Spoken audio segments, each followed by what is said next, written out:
الحمدللہ رب العالمین والصلاة والسلام علی سید الانبیاء والمرسلین اما بعد فاعوذ باللہ من الشیطان الرجیم بسم اللہ الرحمن الرحیم السلام علیکم ورحمۃ اللہ وبرکاتہ۔ ناظرین محترم، ختم نبوت کورس سبق نمبر 21 میں آج ہم حاضر ہوئے ہیں۔ آج کی ہماری گفتگو کا موضوع اور عنوان ہے امام مہدی کا تعارف۔ ناظرین محترم، اہل سنت والجماعت کے مطابق مہدی نبی کریم صلی اللہ علیہ وآلہ وسلم کے مطابق ہوں گے۔ امام مہدی نبی کریم صلی اللہ علیہ وآلہ وسلم کے مطابق ہوں گے اور خلفائے راشدین میں سے ایک خلیفہ راشد ہوں گے۔ آپ نہ ہی نبوت کے مدعی ہوں گے اور نہ ہی انبیاء کی طرح معصوم۔ احادیث میں ان کے اوصاف بیان ہوئے ہیں، نیز ہماری معلومات کے مطابق کسی صحیح حدیث میں آپ کے لیے امام مہدی کے الفاظ نہیں ملتے، بلکہ صرف المہدی کہا گیا ہے کہ انہیں امام مہدی صرف اس وجہ سے کہا جاتا ہے کہ وہ اپنے وقت کے مسلمانوں کے امام بمعنی پیشوا، امیر اور حاکم ہوں گے۔ نیز کسی حدیث میں نہیں ملتا کہ وہ شخصیت لوگوں کو اپنی مہدیت پر ایمان لانے کی دعوت دے گی، اور نہ ہی کہیں یہ آیا ہے کہ لوگوں کے لیے کسی خاص معین شخصیت کی مہدیت پر ایمان لانا واجب ہے، جیسے انبیاء کی نبوت پر ایمان لانا لازم ہے۔ اس کی مثال ایسی ہے جیسے حدیث شریف میں ہے کہ اللہ تبارک و تعالی ہر 100 سال کے سر پر ایسے لوگ ظاہر فرماتا رہے گا جو تجدید دین کا فریضہ انجام دیتے رہیں گے، یعنی دین میں جو غلط باتیں داخل ہو گئی ہوں انہیں دین سے الگ کرتے رہیں گے، جنہیں عام اصطلاح میں مجددین کہا جاتا ہے۔ لیکن ہمارے علم کے مطابق کسی محدث یا عالم نے یہ نہیں کہا کہ ہر زمانے میں کسی خاص فرد یا افراد کی مجددیت پر ایمان لانا ضروری ہے، بلکہ یہ ہستیاں اپنا کام کرتی ہیں اور چلی جاتی ہیں۔ لوگوں سے یہ نہیں کہتے کہ ہماری مجددیت پر ایمان لاؤ۔ ان روایات کے بارے میں جن کے اندر اس شخصیت کے بارے میں خبر دی گئی ہو جنہیں مہدی کہا جاتا ہے، مختلف لوگوں نے اظہار خیال کیا ہے۔ ایک گروہ نے تو صاف طور پر ان روایات اور احادیث کو ناقابل اعتبار اور ضعیف کہہ دیا ہے، اور یہ لکھا ہے کہ کسی ایسی شخصیت کے ذکر والی روایات نہیں، اس لیے یہ ساری روایات ضعیف ہیں۔ کبھی یہ دعویٰ کیا جاتا ہے کہ یہ نزول عیسیٰ علیہ السلام اور ظہور مہدی کی ساری روایات اسرائیلیات ہیں جو قاب احبار اور وہب بن منبع نے پھیلائی ہیں۔ کبھی یہ دلیل دی جاتی ہے کہ ان روایات میں جن کے اندر ظہور مہدی کا ذکر ہے شدید تعارض ہے، لہذا یہ قابل قبول نہیں۔ اس کے مقابل ایک دوسری جماعت ایسی ہے جس نے ظہور مہدی کو ثابت کرنے کے لیے ضعیف اور موضوع روایات کو بھی عوام الناس میں بیان کرنا شروع کر دیا، جس سے یہ غلط فہمی پیدا ہوئی کہ اس بارے میں صحیح حدیث شاید موجود ہی نہیں۔ یہ دونوں گروہ غلطی پہ ہیں۔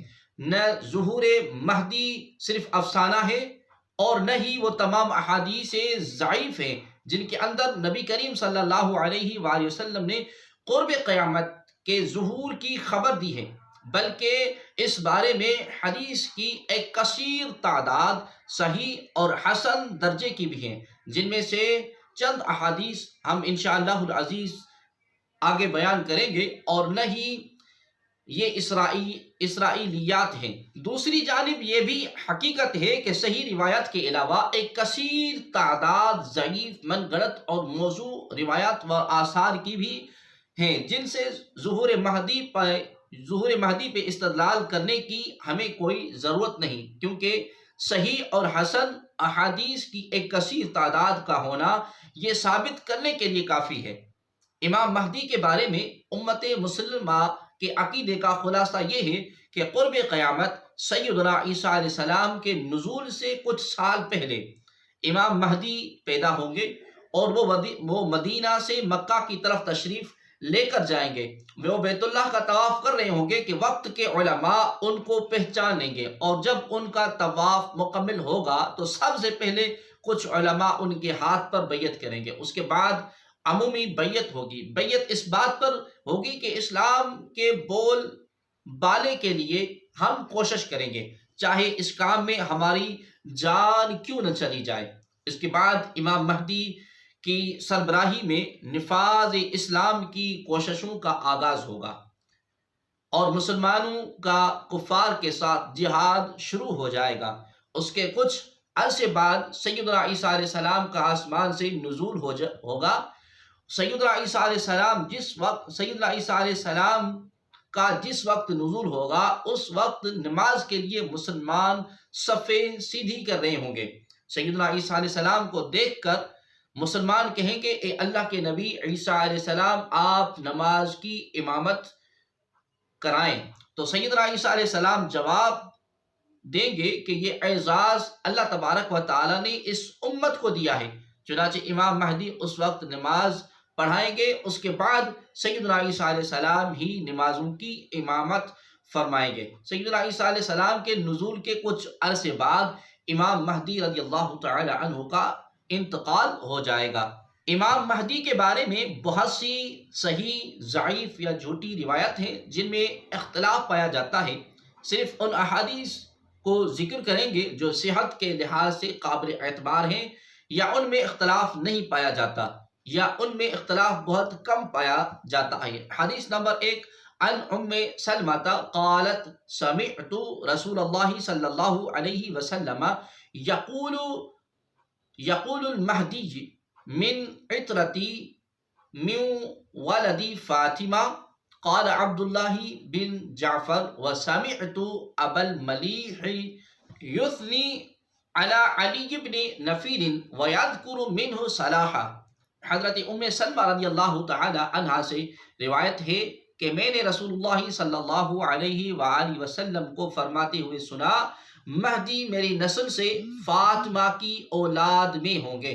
بحوالہ ابو داؤد، حدیث نمبر 4284، باب فی ذکر المہدی۔ حدیث نمبر 2، عن عبداللہ قال قال رسول اللہ صلی اللہ علیہ وسلم لا تذهب الدنيا حتى يملك العرب رجل من اہل بیتی یعاطئ اسمہ اسمی۔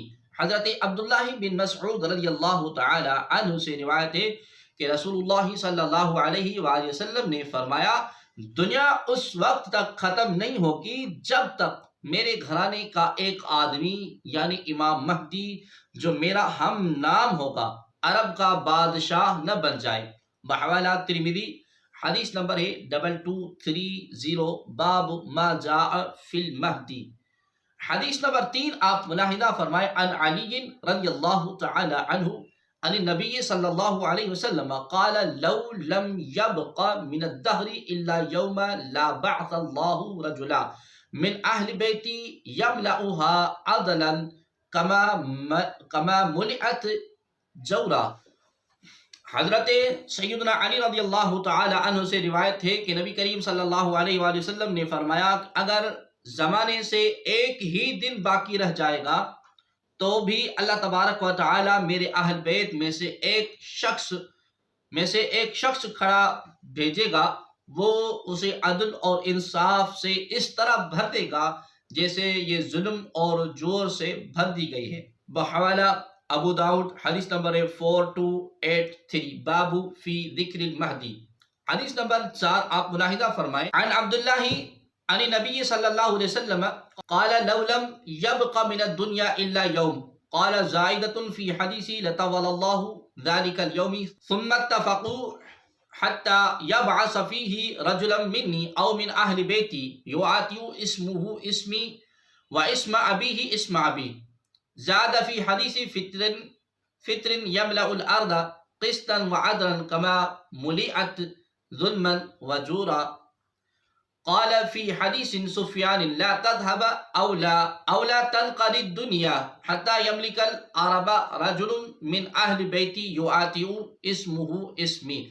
حضرت عبداللہ بن مسعود رضی اللہ تعالی عنہ سے روایت ہے کہ نبی عالم صلی اللہ علیہ وآلہ وسلم نے فرمایا اگر دنیا کا ایک دن بھی رہ جائے گا تو اللہ تبارک و تعالی اس دن کو لمبا کر دے گا، یہاں تک کہ اس میں ایک شخص کو مجھ سے یا میرے اہل بیت میں سے اس طرح کا برپا کرے گا کہ اس کا نام میرے نام پر اور اس کے والد کا نام میرے والد کے نام پر ہوگا، وہ عدل اور انصاف سے زمین کو بھر دے گا جیسا کہ وہ ظلم اور جور سے بھر دی گئی ہے۔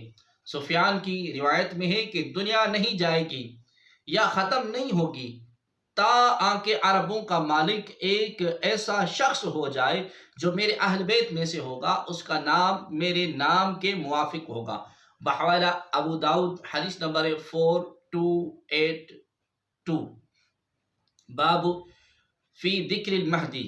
حدیث نمبر 5 آپ ملاحظہ فرمائیں، عن ابی سعید الخدری قال قال رسول اللہ صلی اللہ علیہ وسلم المہدی منی عدل الجبہتی افن الانفی یملع الارض قسطا وعدلا کما ملعت جورا وظلما یملک سبع سنین۔ حضرت ابو سعید خدری رضی اللہ تعالی عنہ سے روایت ہے کہ رسول اللہ صلی اللہ علیہ وآلہ وسلم نے فرمایا مہدی میری اولاد میں سے کشادہ پیشانی اور اونچی ناک والے ہوں گے، وہ روئی زمین کو عدل اور انصاف سے بھر دیں گے جیسے کہ وہ ظلم اور جور سے بھر دی گئی ہے، ان کی حکومت 7 سال تک رہے گی۔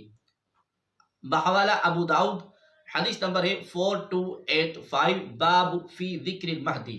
حضرت ابو سعید خدری اور جابر بن عبداللہ رضی اللہ تعالی عنہما سے روایت ہے کہ نبی کریم صلی اللہ علیہ وسلم نے فرمایا تمہارے خلفاء میں سے ایک خلیفہ یعنی امام مہدی ہوگا جو لپیں بھر بھر کر مال دے گا اور اس کو شمار نہیں کرے گا۔ بحوالہ مسلم حدیث نمبر ہے 7318۔ ناظرین محترم، ان تمام احادیث سے یہ باتیں معلوم ہوئی کہ امام مہدی کا نام محمد ہوگا، امام مہدی کے والد کا نام عبداللہ ہوگا، امام مہدی سادات میں سے ہوں گے، امام مہدی بیت اللہ کا طواف کر رہے ہوں گے جب ان کو پہچان کر ان کی بیعت کی جائے گی، امام مہدی حاکم یعنی بادشاہ ہوں گے، امام مہدی زمین کو عدل اور انصاف سے بھر دیں گے، امام مہدی کی حکومت 7 سال یا 9 سال ہوگی، امام مہدی کے وقت میں سیدنا عیسیٰ علیہ السلام کا آسمان سے نزول ہوگا۔ امام مہدی ہونے کا دعویٰ نہیں کریں گے، امام مہدی سیدنا عیسیٰ علیہ السلام کے نزول کے کچھ عرصے بعد وفات پائیں گے۔ ہم انشاءاللہ العزیز اگلے سبق میں امام مہدی اور مرزا قادیانی کا تقابلی جائزہ لیں گے کہ کیا مرزا قادیانی ہی امام مہدی ہیں یا ان کا مہدی ہونے کا دعویٰ جھوٹا اور باطل ہے۔ ناظرین محترم، اللہ کریم سے دعا گو ہے اللہ تبارک و تعالی آپ کا اور ہمارا ناصر ہو۔